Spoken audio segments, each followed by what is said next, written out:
Hallo allemaal en leuk dat je weer kijkt naar een nieuwe aflevering van De Moesketier. Het is februari en ik denk dat ik niet alleen voor mezelf spreek als ik zeg dat de groene vingertjes al een paar weken tintelen om weer te beginnen met zaaien. Hoewel het buiten nog koud is en niet alles gezaaid kan worden, kunnen we in de moestuin deze maand zeker alvast een vliegende start gaan maken. Vandaag vertel ik je een tiental soorten groenten die je in februari al zou kunnen zaaien. Perfect om je tuin of kas weer tot leven te brengen. Op nummer 1 hebben we de prei. De prei is ideaal om in februari te zaaien, vooral als je een kas of een koude bak hebt. Het duurt wel even voordat ze groot zijn, maar met een beetje geduld heb je in het voorjaar stevige planten. Ik heb zelf hier gekozen voor de blauwgroene winter Farinto. Dat is eigenlijk een winterprei die goed tegen de vorst kan en daarbij ook wat resistenter is tegen de roest wat prei soms kan krijgen. Op nummer 2 hebben we de peterselie, een veelzijdige kruidgroente die je het hele jaar door kunt gebruiken in de keuken. Zaai het in potjes of in de kas en geniet van een frisse aromatische oogst. Ik heb hier toevallig nog een peterselieplantje staan. Deze is een baby van de grote plant vorig jaar. Die staat hier in de kas. Gezien het vorstvrij blijft, heb ik tot nu toe elke keer dat hij terugkomt, ook met wat meer vorst of wat meer kans op vorst, daar kan die eigenlijk wel tegen. Schrik dus niet als die helemaal afsterft en er geen bladeren meer aan zitten. Wacht dat even af in het potje tot aan het voorjaar en kijk dan of je nieuwe groene scheutjes ziet.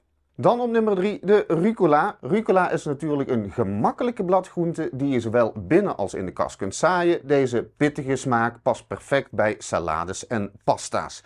Ook deze heb ik nog in de kast staan en heeft overwinterd. Ik ben benieuwd of ik nog heel veel blaadjes ervan af kan oogsten. Ik denk dat ik hem gewoon opnieuw ga zaaien.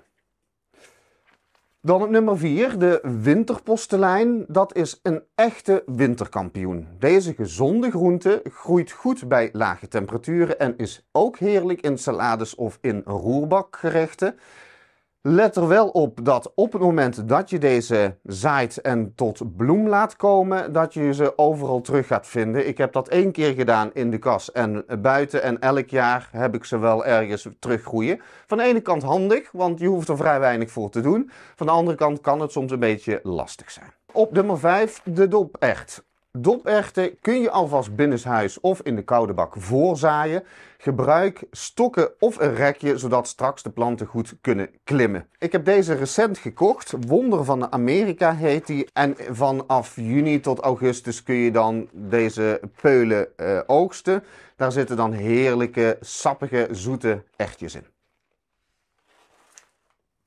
Dan op nummer 6, wortelen. Wortelen kun je ook in februari al zaaien in een koude bak of kas. Over het algemeen zul je zien dat op de achterkant van zo'n zaadpakketje staat dat je vanaf maart of eind maart het beste deze kunt gaan zaaien. Ik zaai ze al wat vroeger, ligt ook natuurlijk een beetje aan de omstandigheden. Als je ze een beetje kunt beschermen tegen weerextremen, zoals extreme kou, wind en extreem veel regen, dan kun je ze gewoon alvast wat eerder zaaien. En gezien dat ze er altijd nog wel even over doen, voordat ze groot genoeg zijn om te oogsten, zaai ik ze liefst in een 3 tot 4-tal weken eerder. Op nummer 7 dan veldsla. Veldsla is een van de gemakkelijkste bladgroenten om nu te zaaien. Deze winterharde groente groeit langzaam, maar gestaag.